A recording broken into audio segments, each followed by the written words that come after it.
اعوذ باللہ من الشیطان الرجیم بسم اللہ الرحمن الرحیم۔ اللہ تبارک و تعالیٰ کے نام سے شروع جو بڑا مہربان اور نہایت رحم کرنے والا ہے۔ ایک ایسی پر اسرار کتاب جس کو پڑھنے والا یا تو پاگل ہو جاتا ہے یا پھر اس کو قتل کر دیا جاتا ہے۔ اور یہ بات کتنی سچ ہے کہ یہ کتاب دنیا کی سب سے خطرناک کتاب ہے، اور دنیا کے بہت سارے ممالک میں اس کتاب کو پڑھنے پر پابندی کیوں عائد کی گئی۔ پیار دوستو، آج کی اس منفرد ویڈیو میں ہم آپ کو ایک ایسی شیطانی کتاب کے بارے میں بتائیں گے کہ جس کے بارے میں جاننے کے بعد آپ کے ہوش اڑ جائیں گے۔ اس شیطانی کتاب کو کیوں تحریر کروایا گیا اور اس کتاب کے لکھنے کا مقصد کیا تھا، اور شیطان اس کتاب کو تحریر کروا کر کیا کچھ حاصل کرنا چاہتا تھا۔ پیار دوستو، شمس المعارف ایک ایسی کتاب ہے جس کو جادوئی دنیا کا بے تاج بادشاہ سمجھا جاتا ہے۔ اس کتاب کو 6 صدی ہجری میں عربی زبان میں تحریر کیا گیا۔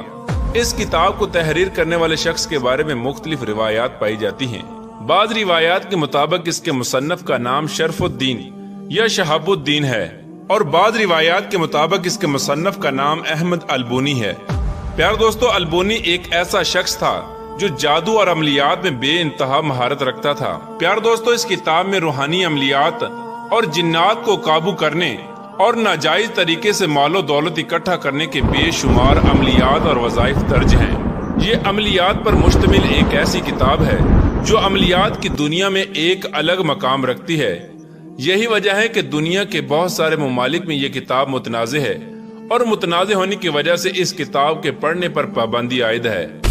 پیار دوستو، اس کتاب کے بارے میں کہا جاتا ہے کہ جب سے اس کتاب کو تحریر کیا گیا، اس کے تحریر ہونے کے 100 سال بعد تک یہ کتاب کسی کے بھی کام کی نہ تھی، کیونکہ جو کوئی بھی شخص اس کتاب کو پڑھنے کی کوشش کرتا یا تو پھر وہ مجنون ہو جاتا یا پھر جنات اس پر حاوی ہو کر اس کو قتل کر دیتے۔ 100 سال تک اس کتاب کا صرف ایک ہی نسخہ تھا۔ پھر اس کے بعد ایک نامعلوم شخص کی طرف سے اس کتاب میں بہت سارے رد و بدل کیے گئے، اور اس کتاب کے بہت سارے نسخے تیار کیے گئے۔ اس کتاب میں رد و بدل کرنے کی وجہ یہ تھی کیونکہ مصنف کی جانب سے اس کتاب کے اندر بہت سارے ایسے عملیات لکھے ہوئے تھے جن عملیات کی مدد سے انسان بہت بڑے بڑے طاقتور جنات کو اپنے قبضے میں کر سکتا تھا۔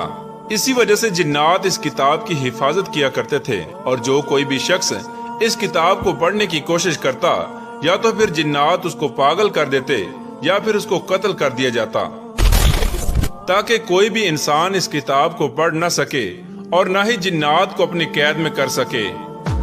روایات میں آتا ہے کہ کچھ عرصہ گزرنے کے بعد ایک اجنبی عامل کی طرف سے اس کتاب میں سے ان نسخوں کو نکال دیا گیا جن نسخوں کی وجہ سے جنات انسانوں کو قتل کیا کرتے تھے۔